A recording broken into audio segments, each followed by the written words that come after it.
दर्यापूर व मूर्तिजापूर तालुक्याच्या सीमेवर पूर्णा नदी तीरावर पश्चिम विदर्भातील शिवभक्तांचे काशी असलेले तीर्थक्षेत्र श्री लक्षेश्वर संस्थान लाखपुरी तालुका मूर्तिजापूर जिल्हा अकोला येथे आमदार हरीश पिंपळे यांच्या प्रयत्नाने शिवभक्तांच्या कावड लावण्यात येणाऱ्या जागेवर पेवर ब्लॉक बसविण्यात येत आहे। या कामाची सुरुवात सोमवारी नूतन हरीश पिंपळे यांच्या अध्यक्षतेखाली श्री लक्षेश्वर नगरी लाखपुरी येथील 10 नव वरवधू यांच्या हस्ते मैदानाचे पूजन करून करण्यात आली। नूतन पिंपळे यांचे श्री लक्षेश्वर संस्थान येथे आगमन होताच संस्थानच्या सेवाधारी महिला मंडळाने जोरदार स्वागत केले। पंडित पवन महाराज व्यास यांनी नूतन पिंपळे व 10 नव वरवधू यांच्या हस्ते भगवान श्री लक्षेश्वर शिवलिंगाचे विधिवत पूजन करून महाआरती करण्यात आली। आरतीनंतर संस्थानच्या प्रांगणात शेकडो शिवभक्त महिला पुरुष युवक यांच्या उपस्थितीत विधिवत भव्य असा भूमिपूजन सोहळा पार पडला।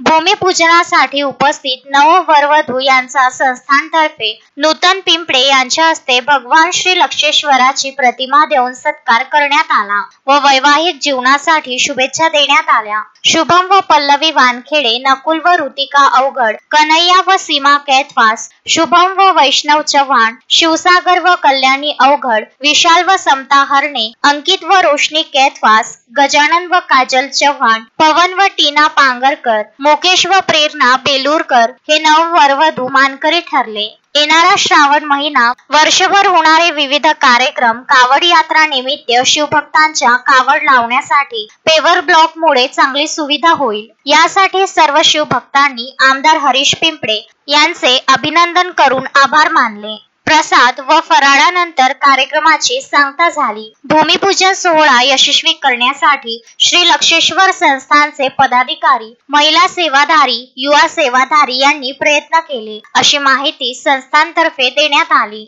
गजानन देशमुख, विदर्भ न्यूज, दर्यापूर।